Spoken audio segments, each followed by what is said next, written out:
How's it going, Yankee fans? Welcome back to Fireside Yankees with your boys Alex and Ryan. Another day, another dollar, and we're talking about the Yankees and a couple of prospects. Really, one prospect in specific that we think could really maybe crack this roster.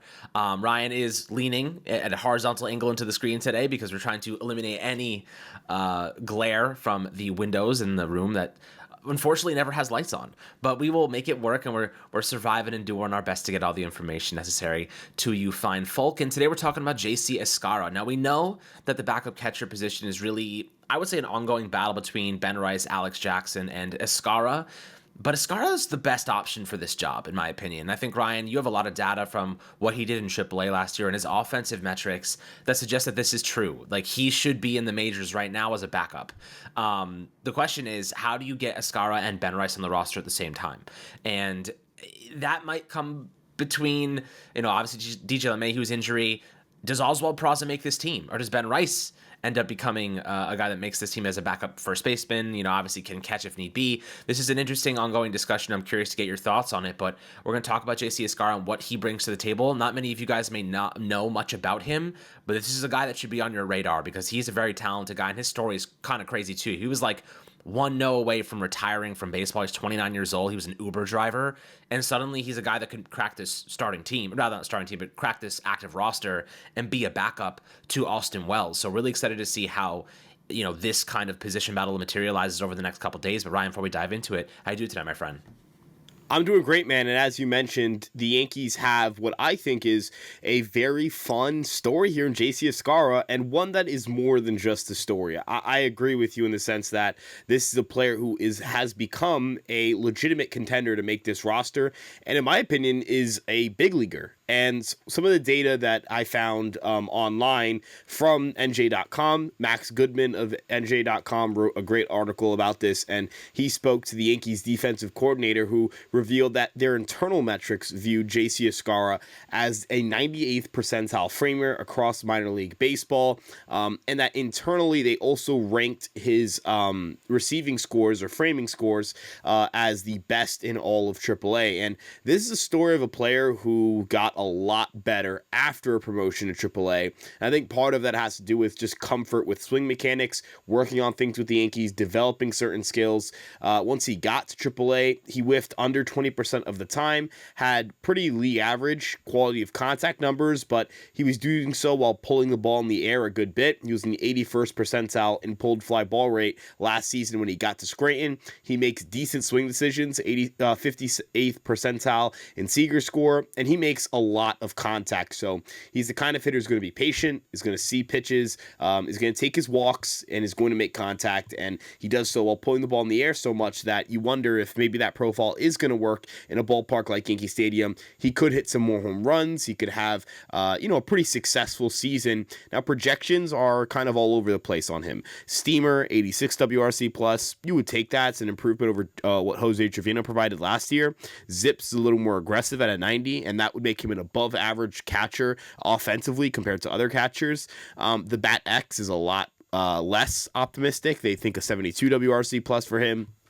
But what I think is important to note is that the threshold for a good offensive catcher is a lot lower than with other position groups, and that you've got to kind of figure out what that bar of success is. And for a backup catcher, I think Kyle Higashioka is a great example of what has been a very good backup catcher at the major league level, really since he broke through in 2020, which conveniently also came in his age 30 season. I know that Higashioka had some major league time as a 27, 28, and 29-year-old, but he didn't play more than 30 games in a season until he was 31 in 2021. So, 2020, he got his first real crack at being a big leaguer and being the primary backup. That's kind of a oxymoron or a weird thing to say out loud, but as the for next guy up, the next man up after Gary Sanchez. And since that point in time, he's accumulated 5.6 WAR across 342 games with an 87 WRC plus. So if JC Escarra can kind of live up to closer to his steamer projections and his zip projections at 86 to 90 WRC plus, you're going to get similar offense to someone like Kyle Higashioka. But you talk about that defense. that's really what's going to make him that guy. It's going to make him a valuable part of this roster. And I know people are concerned about having a double lefty situation with your catcher position, but the Yankees have run double righty sets, right? So we've seen Trevino Higashioka, Sanchez Higashioka, Romine Sanchez. So I'm not overly concerned about the Yankees having two left-handed catchers. If anything, if you're going to double up on a handedness, it would be left-handed. Maybe not for the composition of this roster, but I don't view JC Escarra as someone you're going to, necessarily play a lot outside of catcher, because I think his most value is at catcher. I know Aaron Boone has talked about him being in the DH mix. I think that's an optimistic view of him.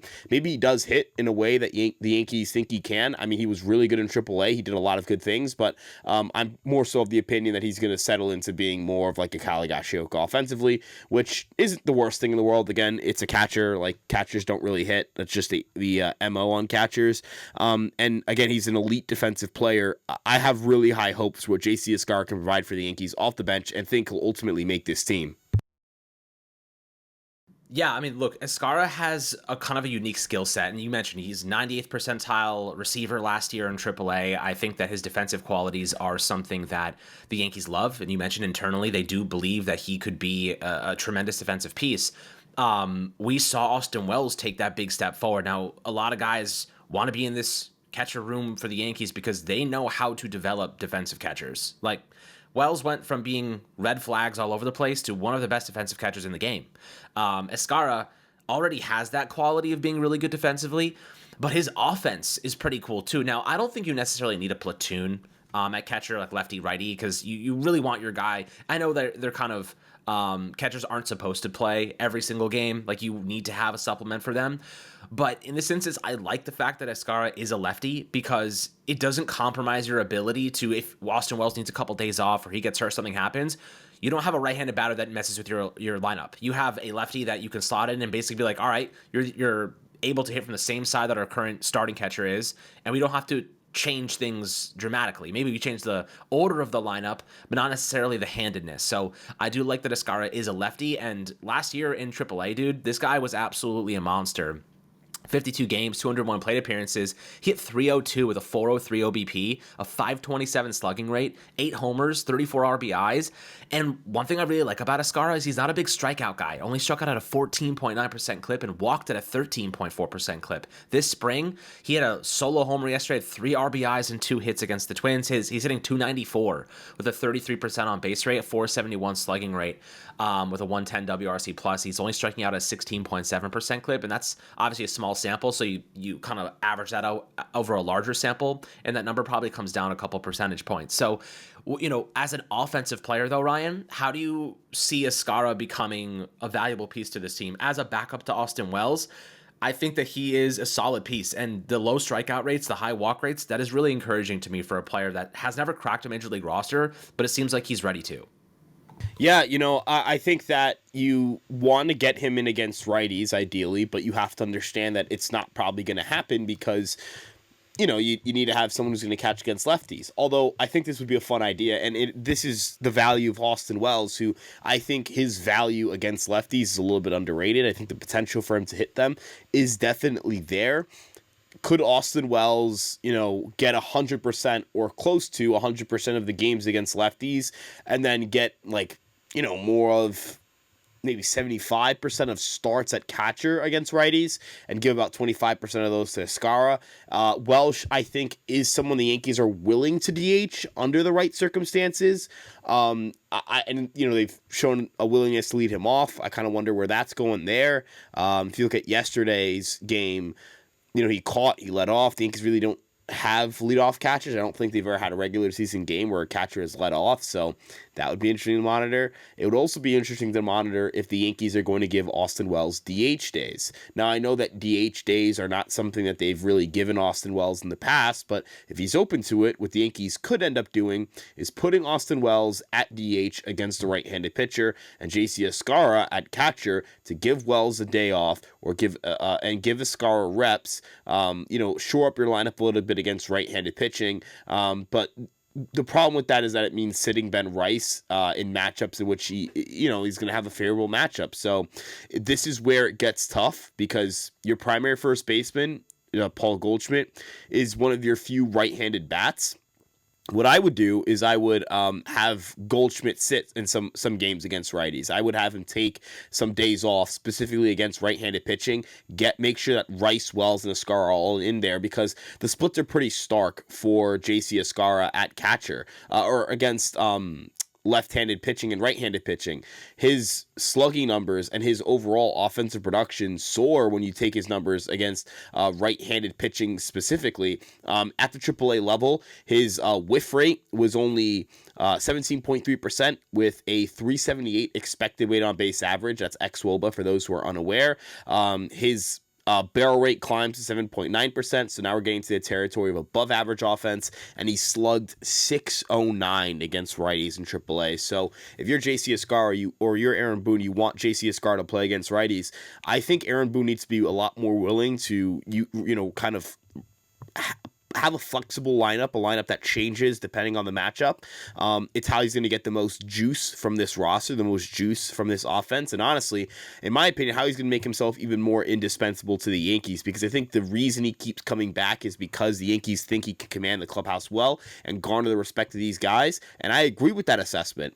But if you can garner the respect of these guys, I think you can get them to buy in on some of these things. Can you get Paul Goldschmidt to buy in on, you're playing, 4 of every 5 games against righties, but that 5th game against righties, we're getting Escarra in there, and we're giving Wells the day off when we can, and we're getting Rice in the lineup, and we're getting Wells in the lineup, and Escarra in the lineup, those 3 lefties who can maybe provide you with some power against right-handed pitching. And this is where the Yankees acquiring right-handed hitting through free agency, even if it's really not a high-impact right-handed hitter, could be extremely valuable to them, because if you load your bench and you'd say your bench is Escarra, Rice is a starting DH on opening day, let's say, but let's talk about like a Stanton lineup, like a complete version of the Yankees, because I do think it's a little unfair. I'm not going to call it an incomplete roster because you don't have a right-handed hitter to come off the bench and DH. I'll call it incomplete because of the third base situation, but in a perfectly healthy world, and the Yankees have Stanton in their lineup, they could have on the bench Escarra, Rice. You could have, maybe Everson Pereira snags that job as that right-handed hitter off the bench to play DH, and then you've got your right-handed hitting infielder.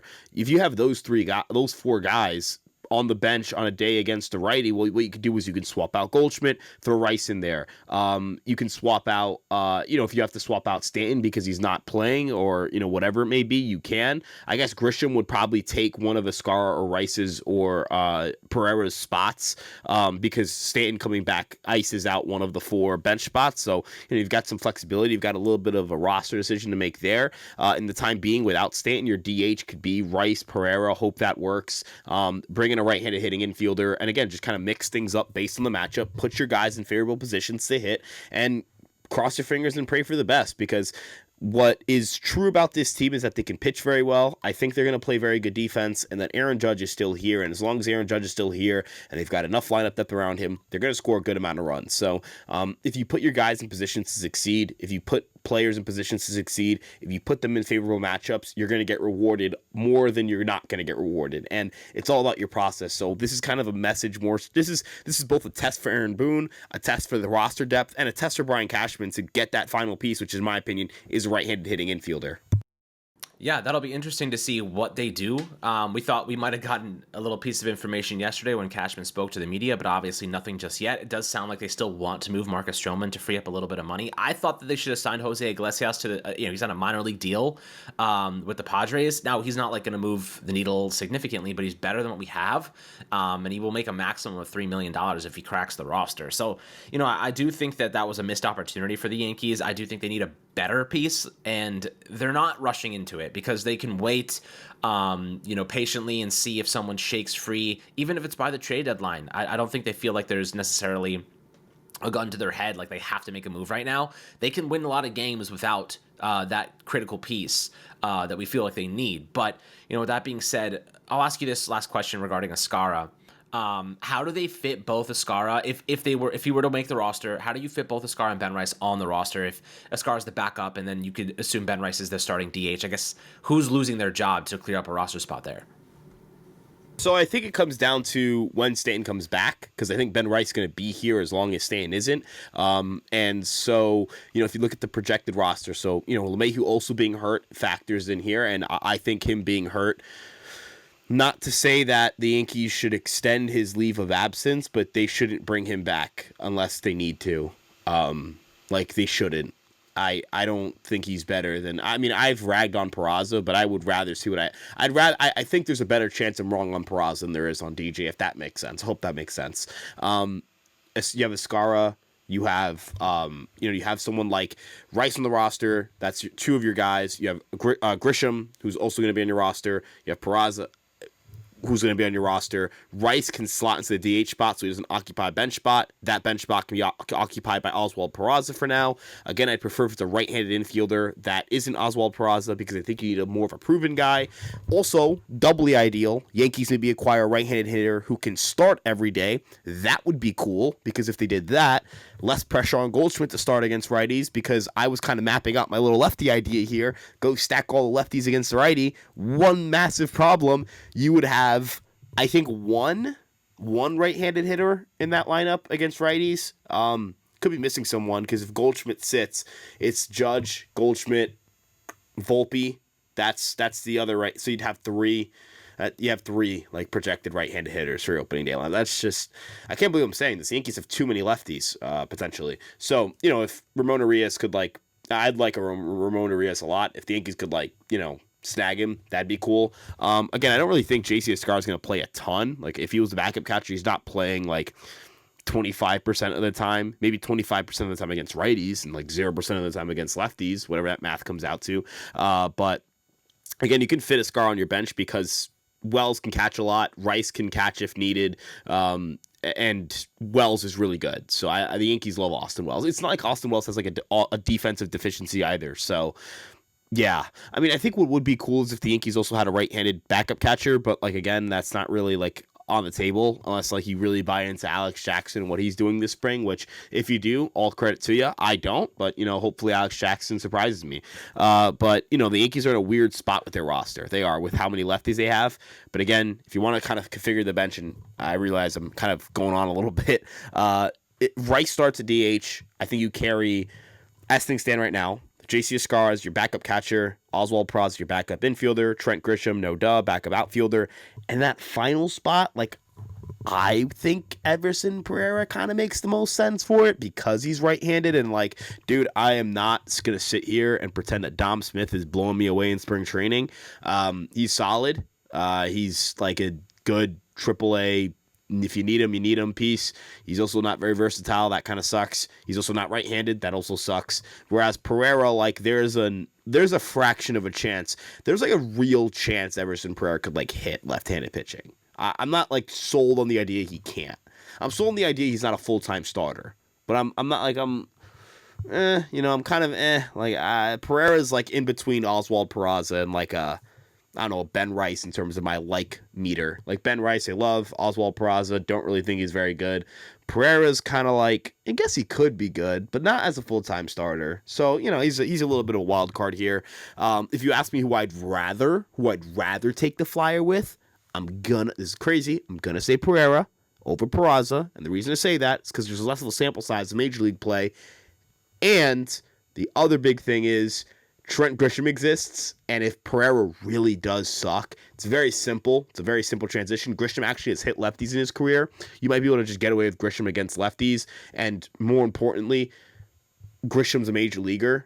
There isn't another option if Peraza isn't very good. If Peraza isn't good, it's Jorbit Vivas, left-handed hitter, please come up and solve our issues against left-handed pitching, which would be hilarious. Or Pablo Reyes, come save us, or Andrew Velasquez, come save us. It's that's one hell of a Hail Mary to have. I think Trent Grisham's very underappreciated in this entire bench conversation. I know he's a big leaguer. I know he's a valuable big league bench piece. People can hate him. I don't really understand the hate for him, but sure. But as you mentioned with Jose Iglesias, would have been cool, man. But I get he's a platoon bat. That's how I would have valued him. I think in San Diego, he could start shortstop every day because they don't really have a shortstop. I know Bogarts is, but he can't play the position.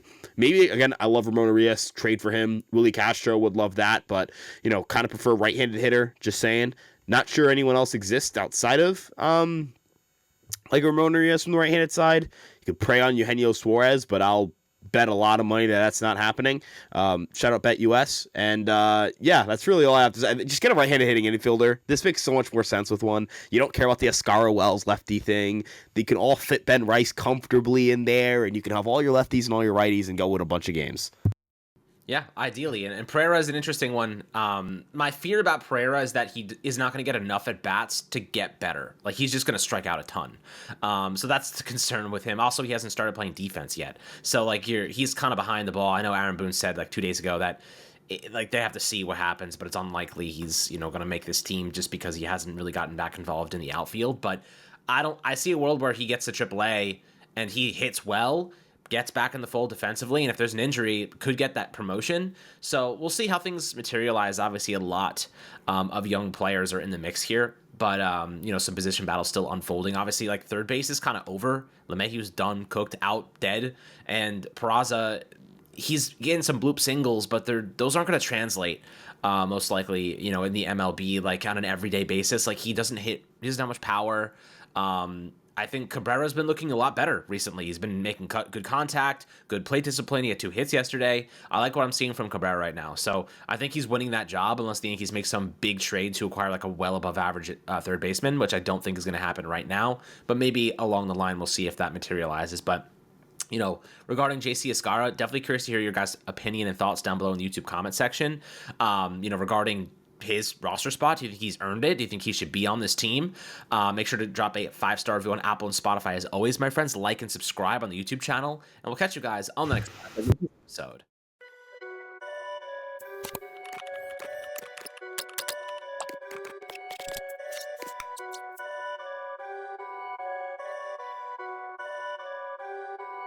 Perfect.